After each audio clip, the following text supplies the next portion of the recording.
정말 까딱하다가는 이 점유율 2위라는 자리도 뺏길 수 있다는 사실 꼭 인지할 필요가 있다고 생각합니다. 여러분, 삼성전자가 정말 큰 위기에 처했습니다. 다들 알고 계셨나요? 지금 최근에 반도체 DS 부분장인 교체, 창사 이래 55년 만에 첫 파업 사태 등 삼성전자 중에서도 반도체 사업을 담당하고 있는 DS 부분이 왜 이렇게 어려움을 겪고 있는지, 그리고 앞으로 어떤 전략이 필요한지 낱낱이 파헤쳐 보겠습니다. 삼성전자 반도체 부분을 담당하고 있는 DS 부분, 올해 일본 국제전화에 성공했지만 여러분, 이게 과연 정말 반가운 소식일까요? 증권가에서는 올해 삼성전자 영업이익률을 겨우 10%대 중반에 그칠 것으로 전망하고 있어요. 매출은 116조 원, 영업이익은 18조 원 정도 생각하고 있네요. 현대차증권은 영업이익률을 15.5% 보고 있고, 삼성증권은 14%, 메리츠는 11.9% 정도 보고 있습니다. 작년에 15조 원 적자에서 회복됐다고 하지만 이 정도로 만족할 수 있을까요? 반면 SK 하이닉스를 보세요. 영업이익률은 30%에 육박할 것으로 예상됩니다. 매출은 66조 원, 영업이익은 21조 원이죠. SK하이닉스는 HBM 시장을 사실상 독점하고 있어요. 이렇기 때문에 가능한 수치긴 해요. 근데 삼성전자는 어떨까요? 지금 HBM3와 HBM3를 아직까지 엔비디아에 공급하고 있지 못하는 게 지금 현실입니다. 삼성전자가 뒤처지고 있는 이유 중에 하나이죠. 그러면 현재 하이닉스가 어느 정도로 독점하고 있는지 말씀 좀 드려볼게요. SK 하이닉스는 내년에 HBM 물량까지 현재 완판됐고 매진됐다고 합니다. 그리고 여전히 수요가 공급보다 높기 때문에 가격도 마음대로 정할 수 있다고 하고요. 현재로서 한 개당 마진율이 한 40%에서 60% 정도 올라간다고 합니다. 정말 어마어마합니다. 이렇기 때문에 SK하이닉스의 주가가 정말 고공행진을 할 수 있던 이유 중에 하나인데요. 자, 이러면 삼성전자는 정말 절박해집니다. 삼성전자가 풀어야 될 문제가 굉장히 많습니다.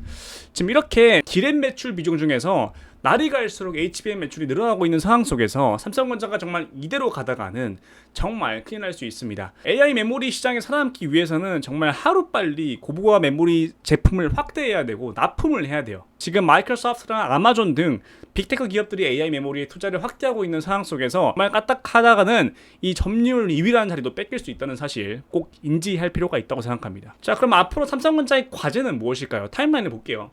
지금 삼성전자는 두 가지 부분을 해결해야 됩니다. 첫째, HBM3 및 HBM3E 생산을 확대해야 되고 공급을 무조건 해야 됩니다. 지금 HBM 수요가 급증하고 있는 만큼 주 공급처에 대한 정식 양산 출하를 빨리 해야 돼요. 특히 HBM3E에 대한 공급을 정말 하루빨리 해야 되고요. 공급량을 늘리는 게 핵심 중에 핵심이라 볼 수 있겠어요. 더 이상 늦어진다라는 소식이 나오기 시작하면 정말 주가는 하락할 것이고 삼성전자는 정말 피할 수 없는 위기로 갈 수 있다고 생각합니다. 둘째, 삼성전자가 현재 상황을 역전하기 위해서는 차세대 제품 개발을 해야 됩니다. HBM4와 같은 차세대 제품 개발에 박차를 가해서 시장의 선도자로 자리매김해야 돼요. 현재 SK 하이닉스와 삼성전자가 둘 다 같이 개발하고 있는 상황인데, 만약에 삼성전자가 이를 먼저 개발하고 주도한다면 좀 달라지겠죠? 두 번째는 AI 메모리 시장을 공략하는 겁니다. AI 메모리 솔루션을 개발을 해서 AI, 머신러닝, 데이터 분석 등 고성능 컴퓨팅에 최적화된 메모리 솔루션을 개발해서 시장의 요구에 맞출 필요가 있다 생각합니다. 그래서 더 나아가서 빅테크와의 협력을 강화해서 마이크로소프트나 아마존, 구글 등 여러 기업들과 같이 협업을 통해서 시장의 MS를 키워나가는 과정도 저는 중요하다 생각합니다. 현재 이재용 회장이 지금 미국에 나가 있고 지금 나가 있는 상태잖아요. 여기서 어떤 뉴스를 들고 올지는 모르겠지만 이런 중요한 상황에서 당연히 이재용 회장도 이런 생각을 충분히 가지고 있을 것이라 생각합니다. 자, 결론을 말씀드리면요, 삼성전자가 고부가 메모리 시장에서 살아남을 수 있다고 생각하십니까? 없다고 생각하십니까? 여러분들의 생각은 제가 궁금한데, 앞으로 있을 하반기에 삼성전자가 정말 타임라인대로 HBM3E를 공급을 한다면 괜찮을 것 같지만, 정말 공급하지 못한다면 정말 큰일 날 수도 있습니다. 여러분들의 생각도 댓글로 달아주시면 감사하겠습니다. 오늘 영상이 유익했다면 구독 부탁드리고요. 여러분들의 작은 클릭 하나가 큰 힘이 됩니다. 감사합니다.